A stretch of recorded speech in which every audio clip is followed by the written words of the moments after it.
This video is brought to you by Pocky, who just turned 6 years old. Check out the link in the description and use the code Gaijin15 to get $15 off your subscription of Japanese culinary culture.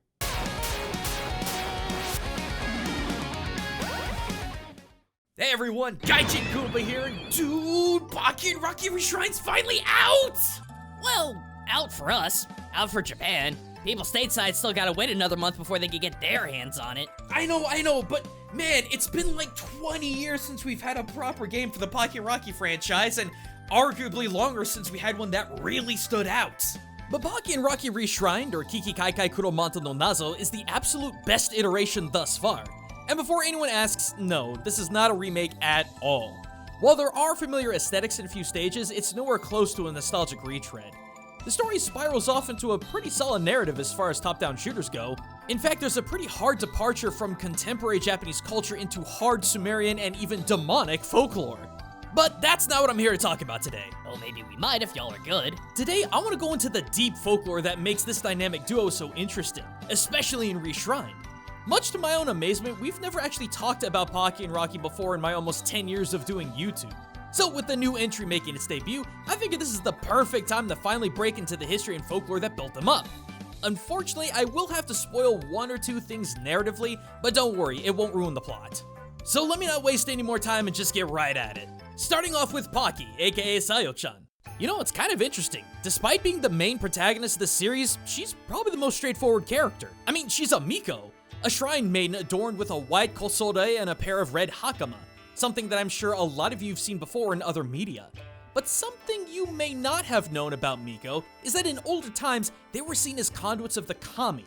Due to their unmarried status and other factors of purity, Miko were believed to not only directly comprehend the will of the kami, but act as a mouthpiece to speak through, as if controlled by the kami. A curious cultural notation, as not far into the game, Pocky is not only in direct conversation with Ame no Uzume, a kami in her own right and one of the 5 playable characters, but Ame no Uzume actually merges with Pocky at one point and the two act as one, possibly being a reference to the responsibilities and capabilities that Miko were believed to have in ancient times. But let's move on to some of the more tangible connections, especially the ones through Pocky's abilities, 2 of which I know many of you are already aware of. First, Pocky's Ofuda, the paper talismans that she launches ad infinitum at enemies. So here's the thing about Ofuda. While there is so much media out there that show them being used as a tool to seal away evil or even launched to expel demons, that's not quite their mainstream purpose. Ofuda aren't so much spiritual weapons as they are vessels for kami. These pieces of wood or strips of paper have either the name of the kami, the name of the kami shrine, or sometimes words of wording and power written on them. But what's within the Ofuda is actually a piece of the kami itself, which depending on the role in the natural world, will act as a protector or bringer of good things. And these are not thrown, far, far from it. Rather, they're placed in critically important places in the home, such as the house shrine, a doorway, atop a support pillar, and so on, acting as a presence of the kami to watch over the home and or its people. Okay, but that just begs the question of what exactly is written on Pocky's Ofuda. I mean, in several games, this one included, they have the kanji of otona, meaning adult. So, what kami is she working for, or what word of power is this supposed to be?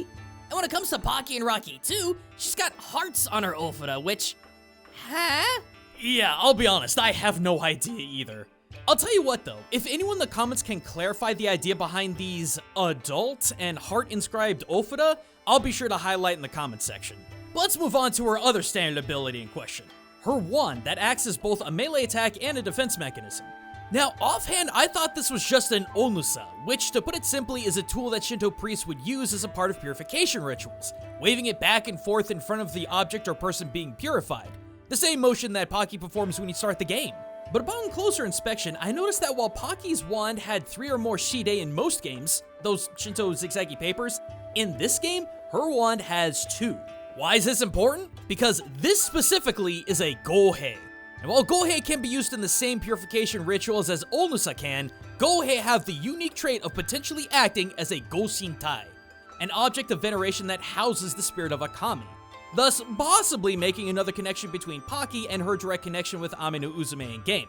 If nothing else, Pocky's gohei does serve the purpose of warding away evil spirits. I mean, those are the chief enemies in this game. Alright, now I'm gonna switch it up because we actually have some new abilities to talk about. Unlike other Pocky and Rocky games, Reshrined introduces two new mechanics: attack augmentations and purification charge abilities, with each character typically having their own unique kinds. For Pocky, her purification charge ability is a circular rope barrier that attacks or knocks back enemies similar to her Gohei. Though if you look really close, you can see bits of shide paper on that rope, and the rope itself kind of looks like weaved vegetation. Now, it's not super obvious, but I think this is a direct reference to Chinowa Kuguri. Now, to explain, every summer people visit Shinto shrines for an event called Nagoshi no Harai, or Purification of Summer's Passing, with the main event of purification being the repeated passing through the Chinowa rope, a circular, almost gate-looking structure usually made of straw or pampas and adorned with shide paper. Led by the shrine priest, people would walk through the Chinowa 3 times in a figure-8 fashion, and then with the 4th being straight through. This is done to cleanse oneself of impurities that had built up between the New Year and the Mid-Year, with the Chinowa acting as the object of warding that removes evil spirits and bad luck. Exactly how Pocky's straw rope prevents enemies, most of which are evil spirits, from hitting her. Finally, we gotta talk about Pocky's attack augment, because on the surface it seems kinda basic. If you mash the projectile button, Pocky drops a mirror out in front of her with the ability to stack more and more of them. Now, if you hit these mirrors with either a melee or ranged attack, the mirror shoots its own projectile that will auto-track any nearby enemy and hit them. A very much desired indirect way to attack in a game filled to the brim with enemies. Now, just looking at this thing, you might be thinking, alright, I mean, it's a mirror, so it makes sense that it redirects damage, but there is way more to this choice than that. Remember when talking about the Gohei, I mentioned that it could be used by a kami as a Gulshintai? Well, that's a pretty uncommon item for a kami to hang out in. Normally, the object a kami chooses to reside in are often aspects of nature such as rocks, trees, mountains, waterfalls, etc. But as far as kami housed in items, they're usually swords, magatama jewels, and especially mirrors. Mirrors play a huge role in Shinto. In fact, according to Shinto creation myth, it was a mirror that actually saved the world. There's an old story that talks about how the sun goddess Amaterasu locked herself away in a cave in grief due to the mistreatment that she received from her brother Susanoo. In this time, darkness covered the land and everything was literally dying. So in a last-ditch effort to try and get Amaterasu out and bring the sun back out into the world, the other kami had a loud party outside the cave to try and coax her out of her hidey hole. But it wasn't just the jovial noise of the other kami trying to lure her out that actually got her out. It was her own self-reflection seen in a mirror that made her realize how important she was to the world. I mean, she is the sun after all, and all life needs it. That mirror that convinced Amaterasu that she was needed in the world was known as the Yata no Kagami, and soon became one of the 3 great imperial regalia of Japan. From there, mirrors in Shinto became symbols of not just self-reflection in a metaphysical sense, but also that through the mirror, especially ones that act as Gulshintai, the kami themselves reflects onto the rest of the world, making manifest their presence. You know, something I always loved in these old 90s fantasy Japanese games are all the different kinds of traditional food and snacks you can get as health pickups. And I see they brought back the Sanshoku Dango for health pickups in this game. Man, it just makes me so hungry. Well, good news, because today's video is brought to you by Boxu, my guy. And this month's box isn't just any old box, it's officially Boxu's 6th birthday. Happy birthday! And to celebrate, Boxu's bringing back flavorful favorites of staff and customers alike. With my personal favorite returnees being the candied yuzu peel with its highly sweet yet soft textured citrus exterior, the Kanagawa Fuchi no yuzu jelly, a unique take on my favorite Japanese fruit, and the addicting chocolate azuki beans, an amazing blend of Japanese and European sweetness all rolled into one. But don't think just because it's Boxu's birthday that they're skimping out on the culture, cause there's plenty of Tanjobi terminology to be learned in their cultural booklet this month. Boxu's been one of the longest and greatest supporters of what we do here on YouTube, and it's been an absolute match made in heaven. While we here try to explain Japanese culture through popular media, Boxu does it the exact same way with their themed boxes, exploring and explaining some of the most important seasons and celebrations within the country through its localized specialty foods from families in Japan that have been making it for over 100 years. So if you want to get in on the celebration and learn more about Japan through localized bites you can't get anywhere else, hit up my link in the description and use the code Gaijin15 to get $15 off your subscription. Shipping's free and you can cancel anytime. So come take a literal bite out of Japan's culture with Boxu. Okay, let's shift gears from benevolent kami and their priests to perplexing and mischievous yokai. Cause now we got Rocky, aka Manuke, to talk about. And make no mistake, this boy is no raccoon. He is a tanuki through and through. Sorry, it's just I want to clarify because in some other games I've had some other Tanuki say some very nasty and threatening things to me over the matter, so yeah, I don't want to piss him off. And speaking of easily ticked off Tanuki, did you know that Rocky is actually the last boss of the original奇々怪界game? Yeah, he wasn't always the good guy. And just like Rocky's past, Tanuki were not exactly the nice, lovable party animals we know now. From the Heian period to I guess the Kamakura period, they were horrible obake. Possessing people in a process called Tanukitsuki, where the possessed person would compulsively eat, gaining all the weight, but all the nutrition would go to the Tanuki. And there's also things like the story of Kachikachi Mountain, which involves a Tanuki tricking a man into eating a soup of his own wife.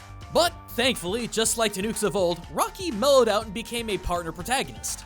So with introductions out of the way, let's get to his abilities. Firstly, we got leaves. Leaves for literal days. And this is one of the most common tropes seen in Tanuki. I mean, you've seen it in other games, you've seen it in other anime, you've seen it in other films. It's dang near omnipresent with Tanuki. So, where did it all come from? Well, roll with me on this one, because this cultural connection takes a couple of steps. See, this all got started not in Japan, but in China, as far back as the 4th century. In this time, there was a document called the Shoshenki that told the tale of a monk who I believe is named Ganbao, who bore witness to a fox in a graveyard standing on 2 legs, wrapping its body with leaves and placing bones on its head. And once the skull of these bones were placed on the top, the fox transformed into a beautiful woman. Now I say fox, but the specific word that was used in this text was huli, which while in China only means fox, in Japan these 2 characters separate are fox and Tanuki. So as you may expect, due to grammatical localization as well as a lot of mixed up lore between foxes, Tanuki, and Mujina badgers, as all of their ancient depictions look way too similar, these 3 animals developed the same set of transformation skills. This in turn, by the Edo period, solidified Tanuki as having the ability to not only transform themselves by putting leaves on their head, but also the ability to transform leaves into all manner of objects as an illusion. So, not exactly weaponizing, but the motif is still there. So what about Rocky's melee attack / defensive move, the tail swish? Alright, this is kind of a huge stretch, but if nothing else, it's a tangentially interesting piece of folklore.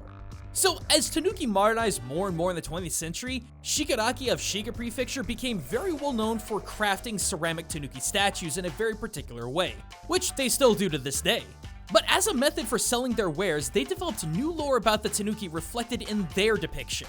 Now, there were 8 unique traits of the Tanuki that made it a good luck symbol, with one of those traits being the Tanuki's tail.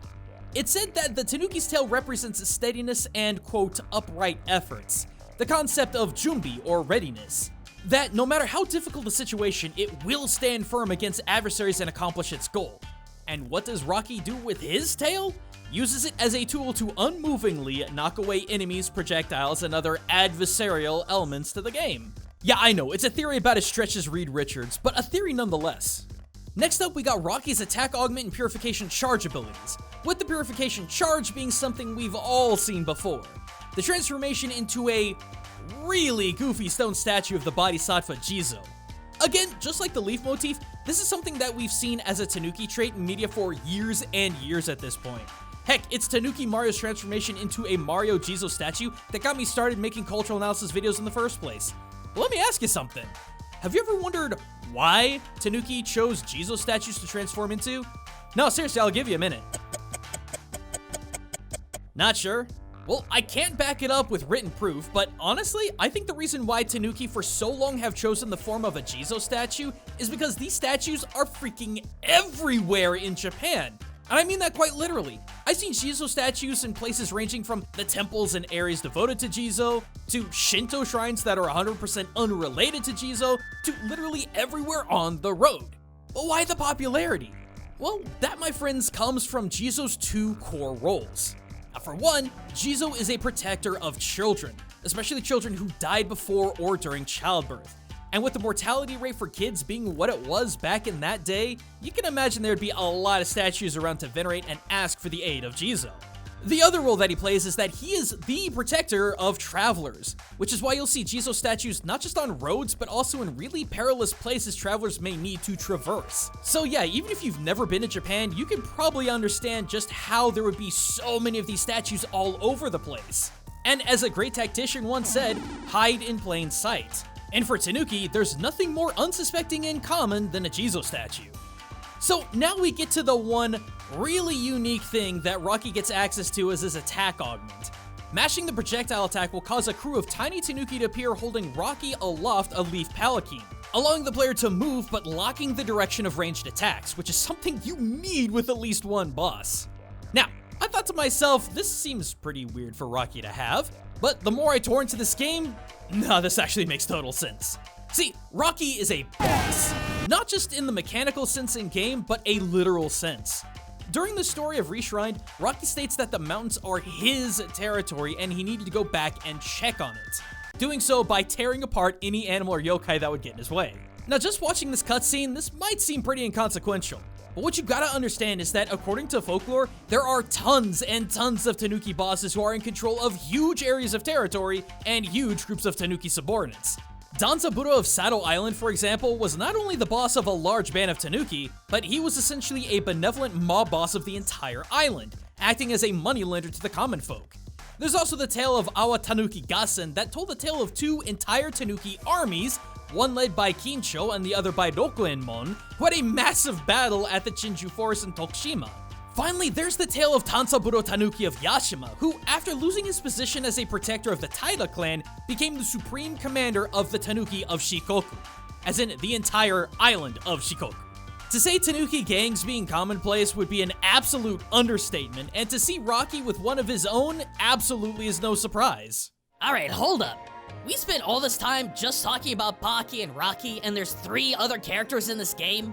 So, real talk for a second, I originally wanted to cover all 5 characters here in this vid, but obviously that's just way too much information for me to cover in just one video. So, probably around early June, when the game is closer to Western launch, I'll see about finishing up the last 3 we got here. I'd do it sooner, but it looks like the patrons want me to cover the, Samurai Rabbit the Yojimbo Chronicles this month. So expect that for the next video. And who knows, maybe we'll all get an interesting takeaway from that series. Anyway, thanks for watching, everyone. Once again, a big thank you to Boxu for sponsoring this video. If you want a little taste of Japan of your own, hit up my link in the description and use the code Gaijin15 to get $15 off your subscription. Other than that, be sure to sub up, get notified, and check back with the channel page in a week or so for our next Culture and Gaming video. But until next time, everyone, this is Gaijin Goombah, signing out.